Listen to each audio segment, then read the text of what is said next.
Have you ever been looked down on by your entire family, dismissed as a failure, just because you chose a different path? Have you ever pretended to be weak, just to wait for the day they'd realize their mistake?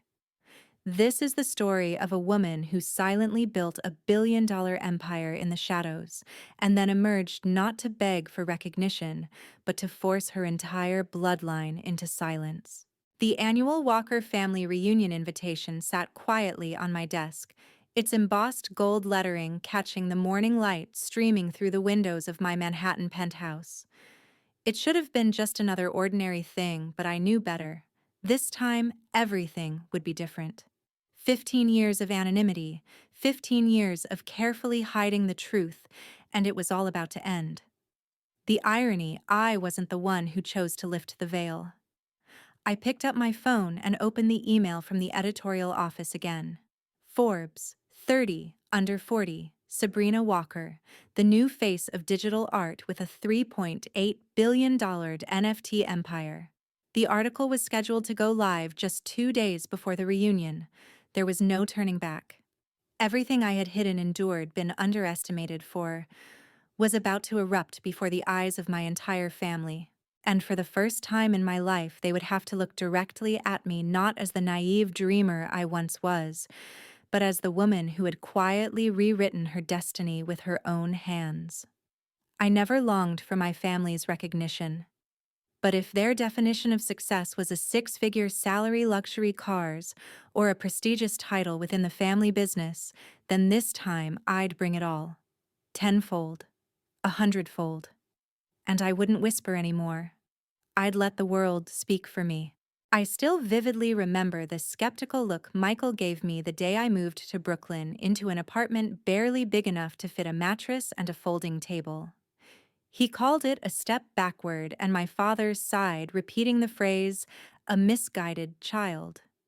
No one in my family knew that it was in that tiny apartment where I closed my first NFT deal worth $50,000 at a time when they still thought I was struggling to make rent. 6 months later, another collection brought in $200,000. By the time my father stood at the Christmas dinner table calling my journey a youthful phase of impulsiveness, I had already become a millionaire. But I said nothing. I kept the old Honda, still had dinner with them like I was the younger sister in need of help. I once asked my parents to invest in my company not out of desperation, but because I believed they could be part of something extraordinary. They refused firmly and judgmentally. I wasn't angry. I remembered. Every choice after that, from the shabby apartment, the rusty car, to the times I let Emily pay for dinner, was intentional. I created just enough of a facade for them to ignore the growing success taking shape in the shadows.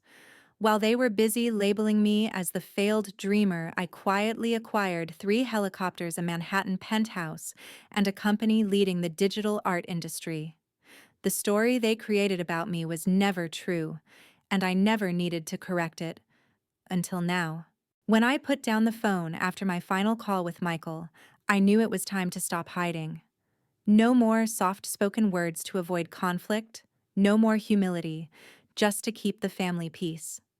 I stood up and walked to the window, looking out at the Manhattan skyline glowing in the dusk, a familiar view, but this time it carried a different feeling. I wasn't just someone who had succeeded. I was the one orchestrating the entire game they never realized had been unfolding for the last 15 years. Sarah. I pressed the intercom, prepare everything for the reunion. Her voice came through crisp and professional. As always, the jet is ready. The Rolls-Royce fleet will pick up each guest on schedule. The venue has been moved to Walker Cay Island per your instruction. NDAs for all staff have been signed. I nodded, then picked up the invitation card between 2 fingers as gently as lifting a medal for a flawless performance. For the past 15 years, I had lived exactly the way they expected the dreamy daughter, always short on money, always needing help. But this time, they wouldn't see me at the end of the table with quiet eyes anymore. This time, I would lead. And I wasn't just leading them to a family reunion, I was guiding them into the funeral of the illusions they had once projected onto me. A private island, a private airport, and every detail arranged. so that with each glance, each step they took, they would be reminded of one thing: the person they once dismissed is now the one they can no longer ignore. I still remember that fateful evening, the last family dinner, where I was naive enough to believe that if I just explained, they would understand. I was 22, fresh out of an Ivy League school with a degree in finance, and instead of joining my father's corporation as expected, I wanted to talk to them about NFTs, about digital art, about the future. But before I could finish my sentence, my father cut me off. "That's enough, Sabrina. No one pays real money for pictures on a computer. If you're not joining the company right away, don't expect anything more from us." My mother sighed and patted my hand with pity. "We just want what's best for you. A stable job, a clear path." And Michael just smirked, his eyes full of the disdain he never bothered to hide. I looked at each of them in turn, not out of anger, but because I needed a beginning. 2 weeks later, I moved out into the smallest apartment I could afford in Brooklyn. Everyone thought I was being stubborn, living off my savings after being cut off by the family. They had no idea I had already signed representation deals with 3 galleries, received collaboration offers from several major tech firms, and had just sold my first collection for a figure that would make even veteran artists jealous. But I stayed silent. I wanted to try something, to build an empire without anyone's recognition. I worked 18 hours a day researching blockchain, creating art, learning every piece needed to build Pixel Nova Digital, a platform set to change how the world views art. When I visited home, I still drove the old Honda, wore plain jackets, and smiled politely when Emily insisted on picking up the check. I didn't need to prove anything, because the more I was underestimated, the further I advanced. And the more I was ignored, the more space I had to create the unimaginable. By the end of that first year, I had $10 million in hand. But to my family, I was still the little sister who hadn't grown up. And I let them think that a privilege they never realized was the gift I gave them before the storm. At 6 o'clock that morning, I was already seated in my office on the top floor of the building, a steaming cup of coffee in hand, the first light of day piercing through the clear glass windows, reflecting my face on the computer screen. Forbes had just published the article. The headline scrolled across the page like a final punctuation mark on 15 years of silence: Sabrina Walker, the queen of digital art, and the $3.8 billion empire built in silence. Accompanying it was the photo I had carefully chosen, standing in front of the most successful NFT collection, gaze, direct expression, revealing nothing left to hide. Messages started pouring in. The family group chat exploded. Emily wrote, "What is this? You've got to be kidding me, right?" Michael left 3 missed calls and a single message. I tried to warn them yesterday. My mother sent a short one: "Pick up the phone, Sabrina." And my father only wrote, "There must be some mistake." But no, there was no mistake. They had been mistaken for the last 15 years. I switched to email. Hundreds of interview invitations, partnership offers, investment proposals from the very people who once rejected me. One email stood out, making me smirk: Albert Chen, my father's longtime associate who had mocked me 3 years ago when I proposed a collaboration between Pixel Nova and Walker Investments. "Sabrina, I believe it's time we discussed potential synergies between our two companies. I trust any past misunderstandings can be resolved." I laughed, a light sound like wind but sharp as a blade. "No, Albert. The door you slammed shut back then no longer exists. I've built an entire castle of my own, and the key rests solely in my hands." At that moment, the intercom buzzed. "Ms. Walker, your mother is downstairs. She insists on seeing you." I glanced at the security monitor. Grace Walker, still in an expensive suit, hair perfectly styled, but in her eyes was a chaos I had never seen before. "Send her up," I said. It was time at last for at least one of them to face the truth, not through words, but through everything they had tried so hard to deny. Today, the old story ends, and the new chapter begins on my terms. The elevator doors opened, and my mother stepped into a world she had never imagined: soaring ceilings with Italian crystal chandeliers, floor-to-ceiling glass walls embracing the Central Park skyline, and on the wall, a towering original Basquiat I had purchased at a private auction for more than the house my parents currently lived in. She stood silent for a few seconds, her eyes scanning every detail, her lips moving as if trying to find words, but none came in time. Sabrina, this is... Her voice quivered slightly, perhaps for the first time in her life, losing its usual composure. It's my home, Mom, I replied, pouring a cup of coffee.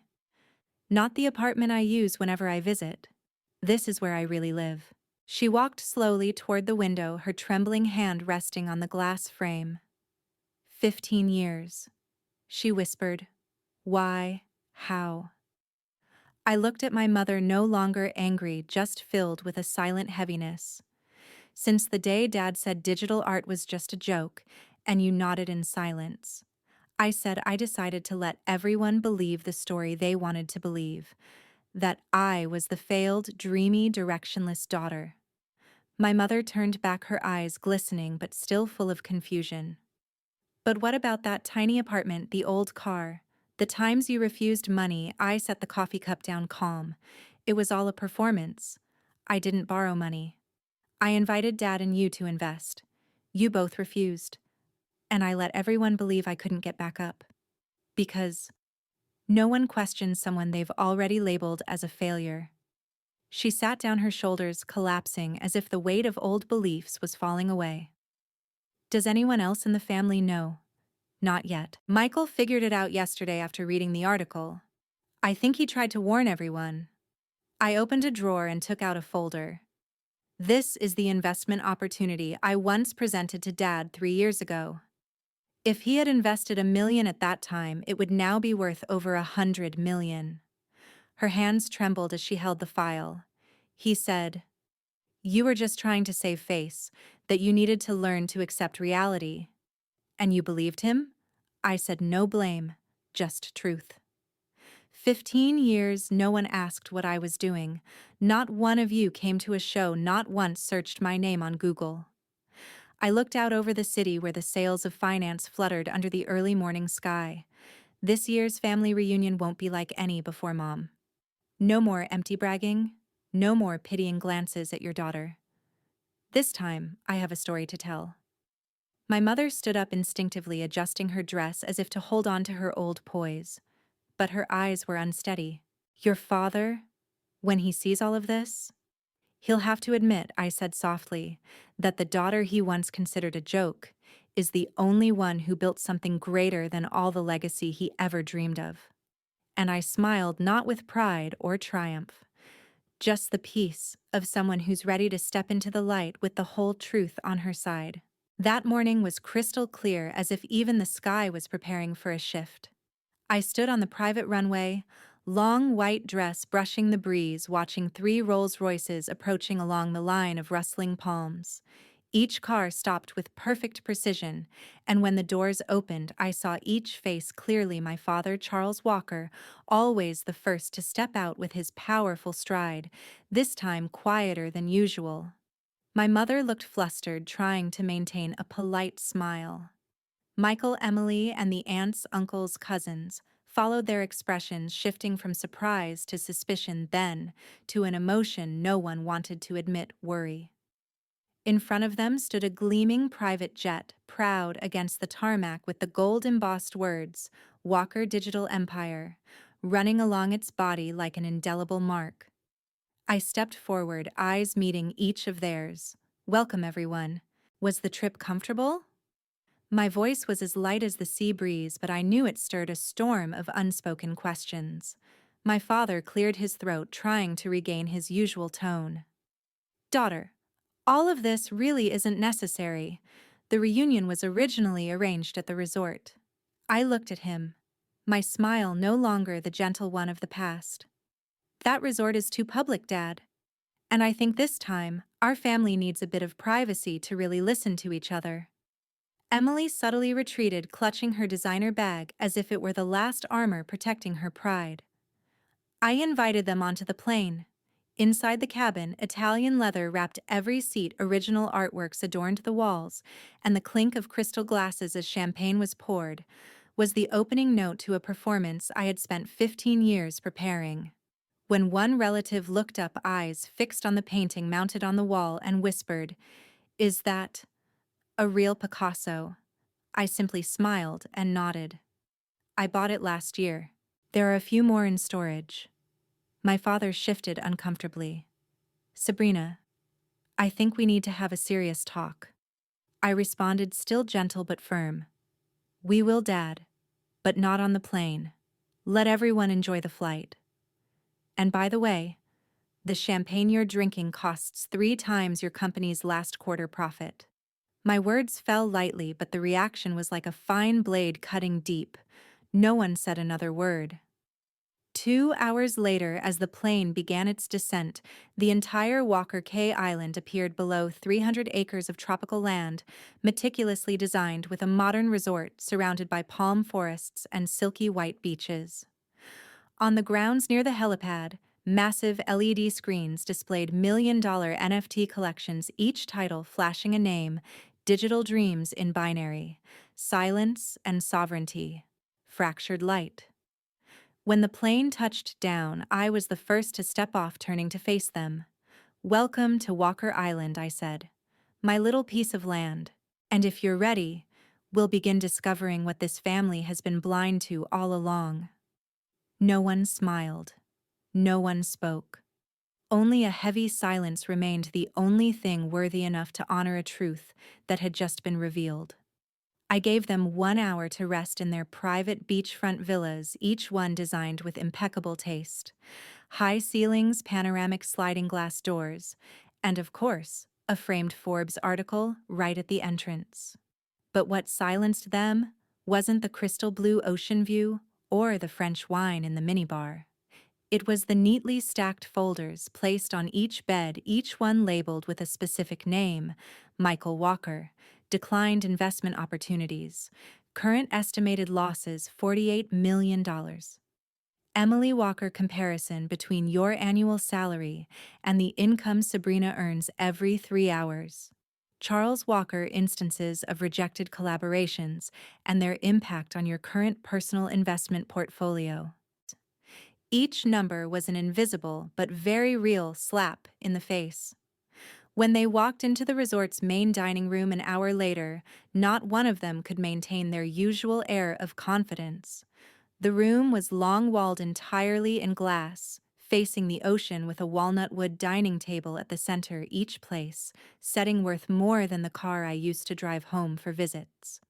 And on every wall, the framed Forbes articles reappeared like a constant whisper that the old era had ended.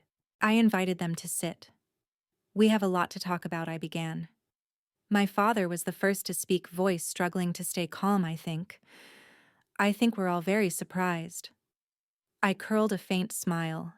Surprised is one way to put it. Not angry that I kept secrets.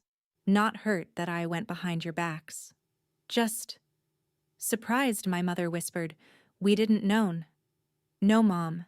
You didn't want to know?" I glanced at Emily. "Do you still remember those times you insisted on picking up the dinner tab and said, 'You should be thankful'? Or Michael, every time you reminded me, 'You still don't have a real job'?"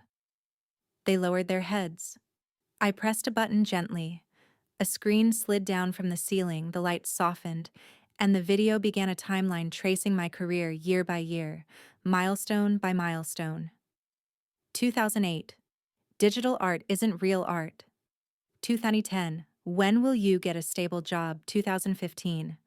My company reaches $10 million valuation. 2020.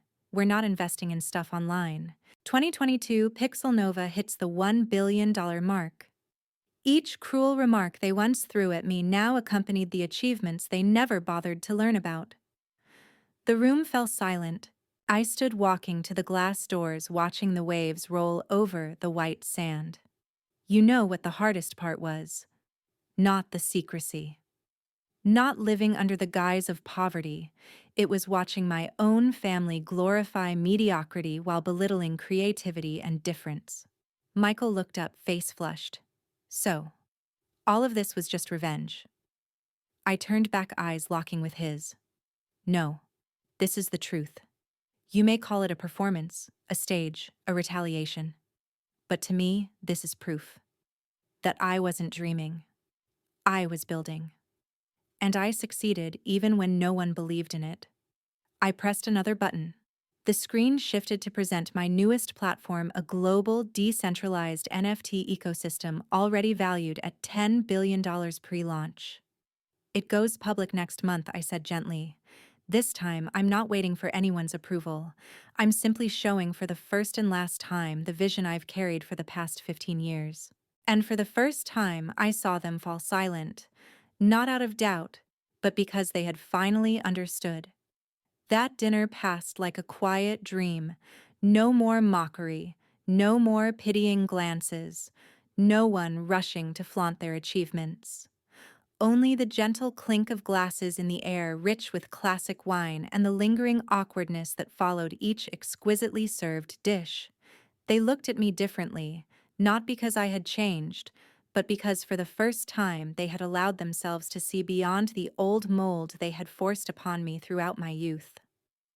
When they left the dining room, I remained seated alone, gently swirling my wineglass, eyes gazing far off toward the moonlit Caribbean horizon.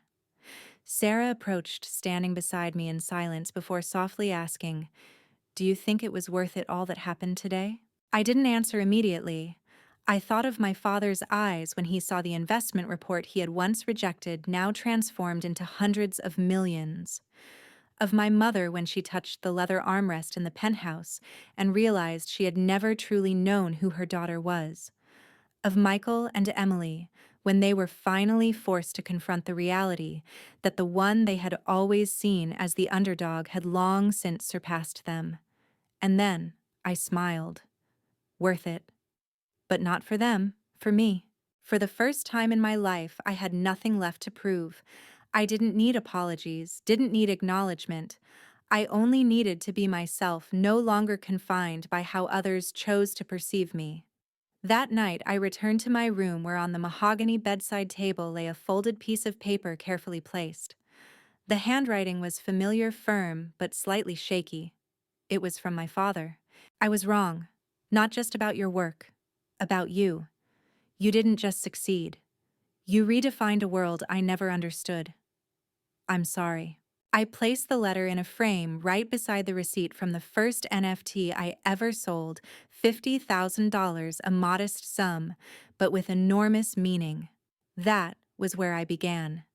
And now I knew I no longer had to hide that beginning. The next morning, I walked into the breakfast room where each member of my family was chatting in a lighter atmosphere, their eyes meeting mine not with doubt or pity, but with a kind of attentiveness they had never once given me before. I didn't need them to change. I just needed them to witness.